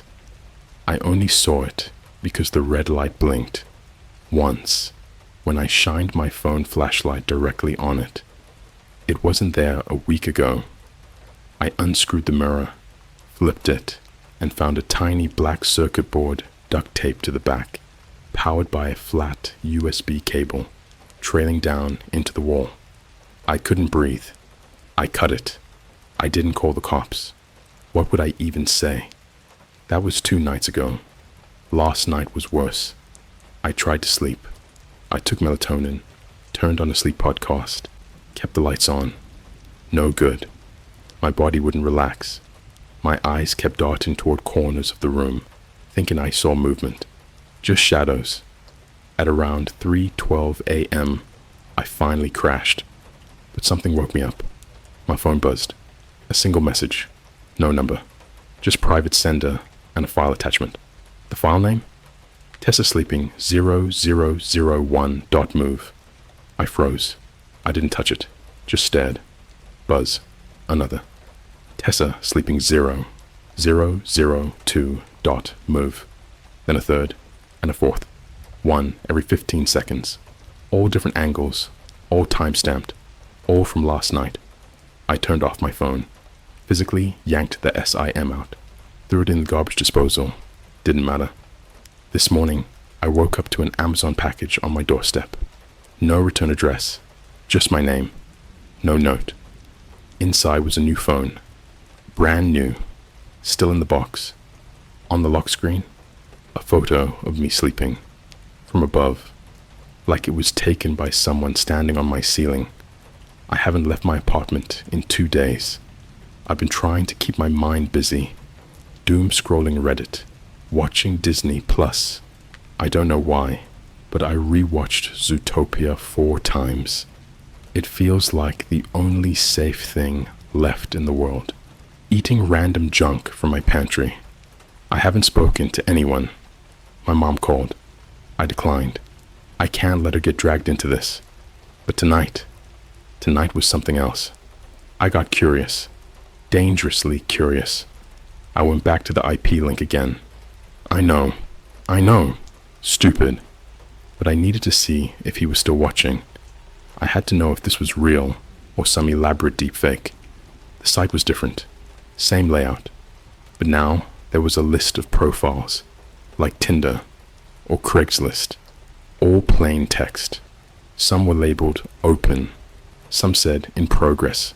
Others said terminated. I clicked mine. My profile had a picture. Not a selfie. A frame from my security cam from last year when I didn't even know I had a stalker. It showed me eating on my couch, tired, messy bun, watching Breaking Bad. It listed my full name, my current GPS coordinates, accurate down to the decimal, my height, weight, blood type, phone number, even though I don't have one anymore. Favorite places visited: Starbucks on 32nd, Powell's Books, Multnomah Falls. Most vulnerable time of day: 03:00 to 03:30 a.m. Deep sleep phase. Then one final tag. Next target: active, prep in progress. I'm scared, but not just for me, because I recognized another profile. It was my friend Emily. We went to college together. She moved to NYC 2 years ago. We hadn't talked in months. Her status: terminated. June 4th, 2023. No news ever came out about her. She just vanished. We all thought she ghosted everyone and moved abroad. I even joked about it. But now I remember. She did complain about a guy she met online. Tall, quiet, black hoodie, always tapping his phone. Nick, there's one more thing. And this is the part that's going to sound completely insane. Tonight, I got a voicemail from a blocked number. It was only 3 seconds long, just breathing. But in the background, you can hear a familiar noise, something subtle but distinct. Marbles rolling across a wooden floor. Remember that trap I set by the door? I didn't hear it go off last night. I didn't hear anything, but someone did. He was here. I'm leaving tonight. I don't care where. I don't care if I have to live in a gas station bathroom in Nebraska. I just need to disappear. But before I go, I'm uploading everything, every screenshot, every video file, every address, every username. Because if you're reading this, there's a chance you've already swiped right on him. And if you did, he already knows where you sleep. I don't remember falling asleep. I must have passed out from exhaustion. When I opened my eyes, it was bright outside. But something was wrong. Off. I couldn't place it. I sat up too fast and got dizzy. My head throbbed like I'd slammed it into a wall. And that's when I noticed it. My dresser was back where it used to be. The chairs I had jammed under the doorknob, gone, replaced neatly around the table. My bathroom door, which I always left open, closed and locked from the inside. And my phone, the new one from the package, the one I never even turned on, was on the nightstand, recording, screen glowing, the timer running, 12 hours, 9 minutes, 47 seconds. The red dot blinked like it was winking at me. I wanted to scream, but nothing came out. It was like I'd woken up after the horror already happened. I grabbed the phone with shaking hands and stopped the recording. I didn't watch it. I couldn't. Not yet. Instead, I opened the Notes app. One single note was open. No title. Just text. You look better when you're quiet. The blue nightlight makes your skin glow like wax. You stopped snoring at 4:17 a.m. Did you feel my breath? We are so close to done. Your eyes flutter when you're dreaming. Like you're trying to open them, I threw the phone across the room so hard it dented the wall. Then I noticed the mirror. It wasn't mine. My old one, the cheap rectangular one from Target, was gone. In its place was a new one, taller, heavier, ornate black frame, like something pulled from a Victorian mansion, and right in the center, barely visible unless you looked closely, a pinhole, another camera, not even hidden this time. He replaced my entire effing mirror. He came in, rearranged everything, watched me sleep, replaced my mirror, and left me a phone to record the entire thing, like it was a game, like he was showing me how easy it was. I packed a duffel bag in 5 minutes flat, didn't brush my teeth, didn't shower, just threw on a hoodie, grabbed my car keys, and got the hell out. I didn't even lock the door. What was the point? I drove with no GPS. just aimless, out of Portland, past the bridges. I ended up somewhere near Mount Hood, pulled into a gas station with boarded windows and a broken pump. There was a diner across the road, mostly empty, except for an old man drinking black coffee and a teenage girl behind the counter reading a Five Nights at Freddy's manga. I ordered toast and coffee and sat by the window with my laptop, using the diner's crusty Wi-Fi. I tried logging back into the link. The IP gone, 404 error. But in my email, in the spam folder, was a message with the subject line, "You should eat more. You're down 9 pounds." There was a photo attached. Me, sitting in that exact booth, wearing the same hoodie, same toast in front of me, before I even took the first bite. The photo had a timestamp. Received 11:08 a.m. Taken 11:07 a.m., 1 minute apart. There was no one in the parking lot. That's when it hit me. It's not just him anymore. This thing, this site, this platform, it's not just Nick. It's a system, a network. There are other people involved, and I'm on a list.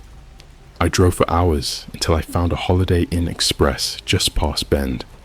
Used a fake name, paid in cash, blocked the peephole with wet tissue, taped the curtains shut with band-aids from my glove box. I thought I was safe, until I turned on the TV. The local channel, Channel 4, flickered before going black. Then it came back, but not to a show, to footage of me from behind, sitting at the edge of the hotel bed. Exactly what I was doing right then. Same hoodie, same posture, but just a few seconds delayed, like a live stream with a tiny lag. I stood up slowly, looked around the room. Nothing. Then the footage showed me, standing up. I ran to the TV, unplugged it, threw it on the floor, but the image stayed on screen for a solid 10 more seconds. Even unplugged, I started digging, back on my laptop. I pulled up old Wireshark logs, stuff I barely remembered how to use from a cybersecurity elective in college. I cross-checked IP leaks from random deep web forums. I found an old Tor page called /velvetroom/ that talked about a service where people could pay to watch their exes live. Some kind of dark voyeur subscription model. You pay in Monero, upload any info you have, photos, social handles, last known address, and if the target qualifies, the system scrapes their digital footprint and starts assigning watches. Every time the target moves, or posts, or checks in, the watchers get notified. And the more interesting the target is, the more unpredictable, scared, isolated, the more people bid to get closer access. That's what I'd become. Content. At 2:16 a.m., my hotel room phone rang. Landline. No caller ID. I didn't want to answer, but I did. I shouldn't have. It was my voice on the other end, saying one thing, "I think he's in the mirror again." Then silence, then breathing, then click. I smashed every reflective surface in the room, the bathroom mirror, the black TV screen, even the handle of my toothbrush that had a shiny silver band. All gone. I covered everything with towels and socks and cheap hotel artwork. Then I finally opened the video file from the mystery phone, the one that had been recording me all night. I scrubbed through 12 hours of footage. Most of it was just me, sleeping. But at 4:17 a.m., something changed. The camera tilted, just slightly, like someone touched it. Then a figure stepped into frame. You don't see his face, just his outline. He's wearing a black hoodie, and in his right hand, not a knife, not a gun, a toothbrush. My toothbrush. He walked to the edge of the bed, stood there watching me for a full 5 minutes, then leaned down. I watched myself flinch in my sleep, like I felt it. He stood back up, walked to the wall, placed the toothbrush down, and left. When I ran to check the hotel room wall just now, the toothbrush was there, still wet. I'm not posting this for sympathy or help. I'm posting this because I finally understand. Nick wasn't obsessed with me. He was offering me to them, to the site, the watchers, the bidders. This wasn't revenge. It was commerce. And I am the product. When I first opened the glove box, I thought maybe I'd imagined it. The USB wasn't buried, wasn't hidden under papers or wedged in some crevice. It was sitting perfectly center, black, scratched, labeled with one of those peeling white Dymo tags. It said, "Rewind, no number, no branding." Just that. I stared at it for 10 minutes in the motel parking lot before I even touched it. It was still warm, like it had been placed there minutes before I opened the door, which would have been impossible, right? I drove to a library 30 miles away, one of those quiet ones near a university campus where no one makes eye contact and everything smells like warm printer ink and anxiety. I grabbed the furthest computer from the entrance, wiped it down, sat down, plugged the drive in. No prompt, no folder, just a black screen. Then, a video loaded. Default player. Full screen. No controls. The first thing I saw was myself. But it wasn't from my apartment. It wasn't the hotel. It was before. Footage of me sitting in a Starbucks, earbuds in, typing, doodling, laughing with the barista. Footage I never recorded. Then it cut to the McDonald's that night, the one where he just showed up. But this angle wasn't from inside. It was from across the street, filmed through a dirty windshield. You could see me walking in, sitting down, and then Nick walking in exactly 1 minute and 17 seconds later. The timestamp burned into the corner of the frame. February 4th, 2023, 12:04:17 a.m. But this was the part that shattered me. When Nick entered the McDonald's on the video, he looked at the camera, not like he noticed it, like he knew exactly where it was, like he knew someone else was watching. The video cut again. Different location. A bedroom I didn't recognize. Low lighting. Red LEDs. Minimal furniture. A girl was tied to a chair in the center of the room. Not violently. Calmly. Her head hung low. She looked young. Same age as me. Maybe a bit younger. There was music playing. Some lo-fi beat looped on an old record player. And standing behind the girl, just outside the frame, Nick. I knew that posture, that deliberate stillness. But this time, his hoodie was off, and he was smiling. There was a dry erase board behind him.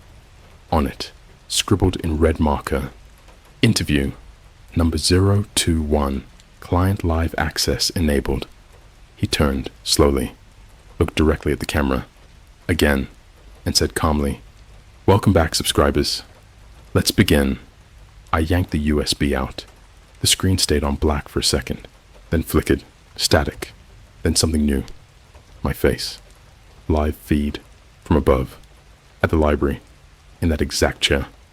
Only now, Nick was standing behind me. I spun around. No one. But the chair creaked. I left the building. Didn't grab my things. Just ran. Got into my car. Peeled out so fast, the tires screeched. I drove for hours without music, without talking, without blinking too long. Every billboard started to feel like a message. You're almost home. Exit 17, last chance to turn back. Someone is always watching. They weren't real, right? Just coincidence. My mind playing games. But then came the radio. I hadn't touched it, didn't even know it was on. Static. Then a voice, my voice, played over the speakers, looping. "I think he's in the mirror again." Then silence. Then Nick's voice. You've already watched this. I pulled off into a random gas station outside a place called Glide, Oregon. Never heard of it. The attendant was outside, smoking, probably 70 years old. Dead eyes, blank stare. I asked if he had a restroom. He didn't speak, just pointed toward a rusted porta potty behind the store. I went in, locked the door. It was tiny, smelled like bleach and rot, but on the inside of the door, carved deep into the plastic, were dozens of names, all female, many scratched out, like someone had dug into them over and over with a knife. But one name wasn't scratched out. Tessa, and under it, freshly etched, live feed in progress. When I got back to my car, the backseat door was slightly open, nothing missing, but on the passenger seat was a photo, a Polaroid, of me, asleep, mouth slightly open, hoodie twisted around my neck, a little bit of drool on my pillow. In the photo, there was a man standing in the corner of the room, not Nick, but wearing his face, literally, a printed paper mask of his face, worn like a Halloween prop. It looked warped and wet, like it had been chewed up and spit out, then stretched across someone else's skull. The hands didn't match. They were too big, and the figure was wearing my dad's old work jacket, the one he'd buried in a storage unit 10 years ago in Nevada. I know how that sounds. I know none of this is believable, but it's real. It's too real. Because when I opened my glove box again, the photo was gone, but in its place, folded once, was a receipt from a Walgreens in New York, dated 4 hours ago, and the item purchased: 24-pack Polaroid film, N95 mask, Dymo label maker tape. The receipt was addressed to Tessa Rain, pickup code 881429. I'm not in New York. I've never been to New York, but I think I'm there now, because when I checked the lock screen of my phone, it had changed, without my permission. No password, no Face ID, just one message. Your location has been adjusted. Enjoy the city. You've been selected for something beautiful. I looked up. I swear to God, the skyline had changed. The trees were gone. The road signs were different. I could hear subways echoing under the pavement.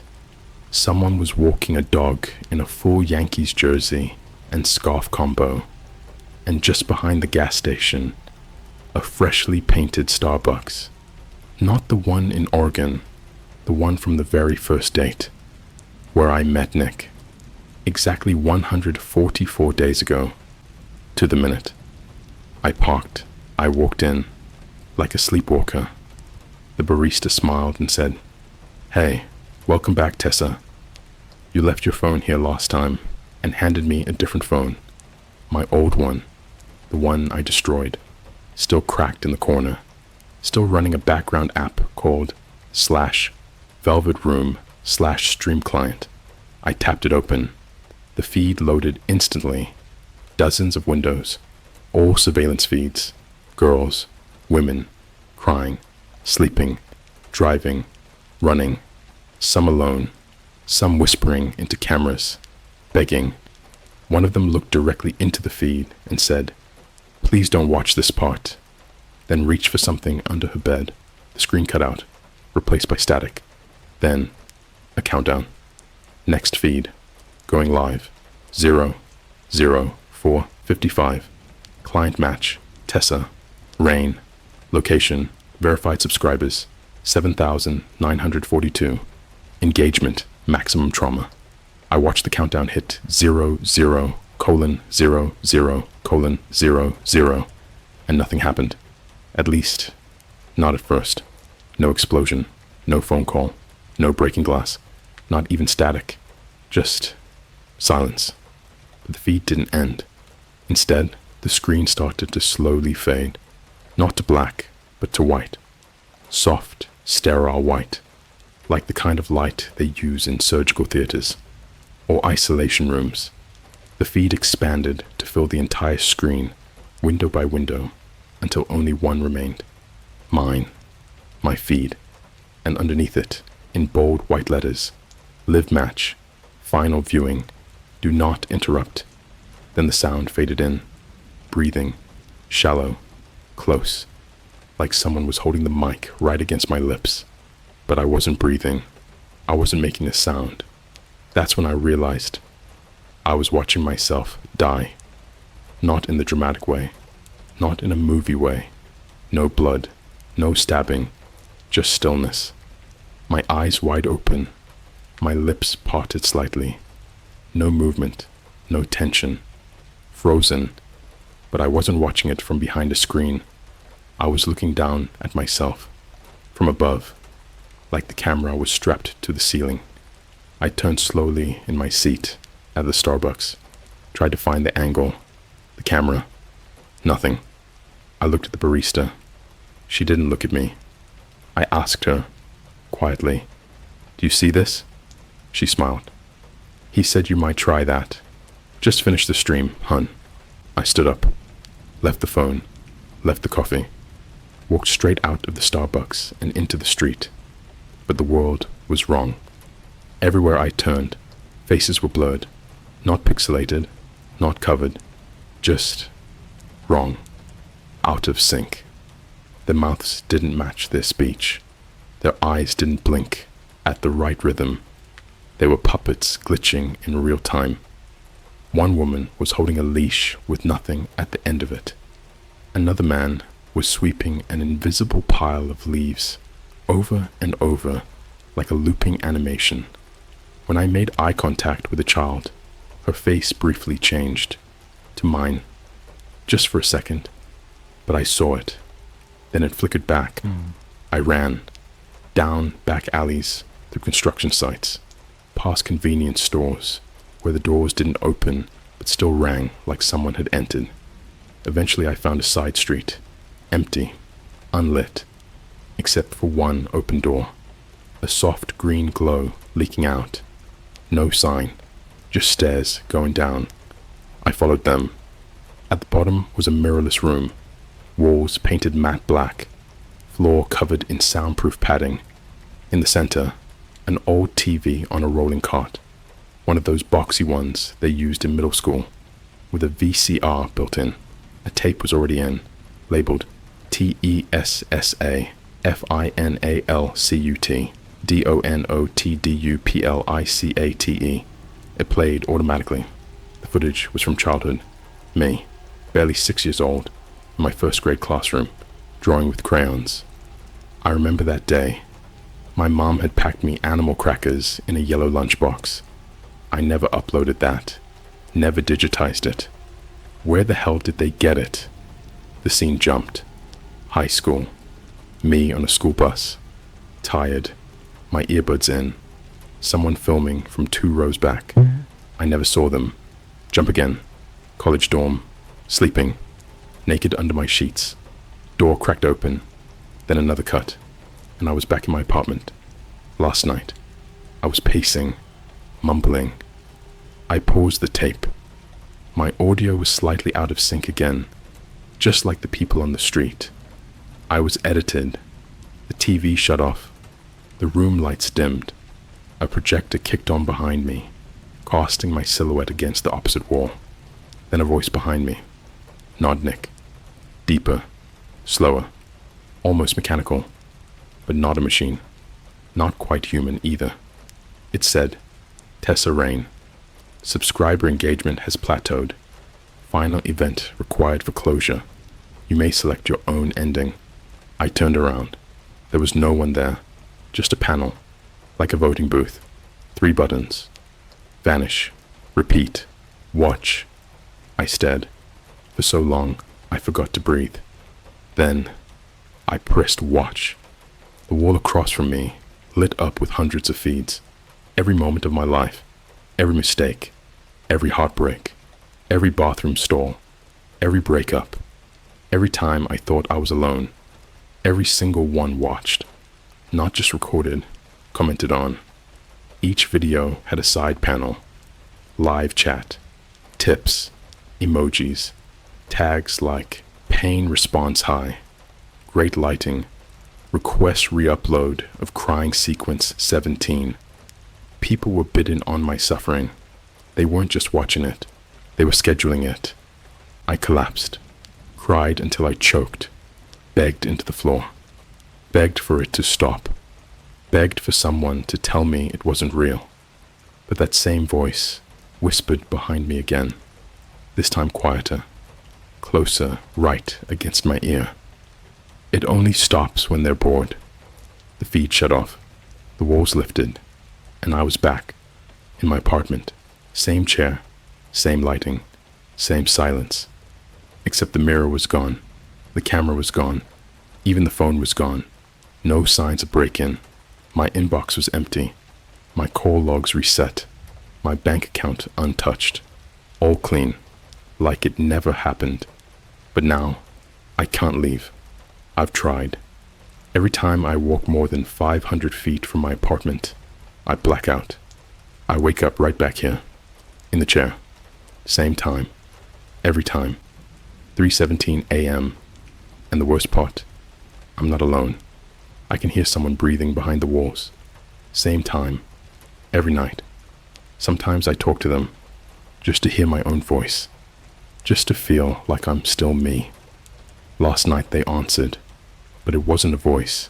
It was typing, on a keyboard, and the sound was coming from inside the mirror, even though the mirror's gone. So now I wait. Every day I try to forget. I try to pretend it was a dream. I try to write it off as psychosis or trauma. But every night at 3:17 a.m., I get the same notification. On a phone I don't own. New subscribers added. Now streaming. Tessa Rain. Engagement level still rising. Final note.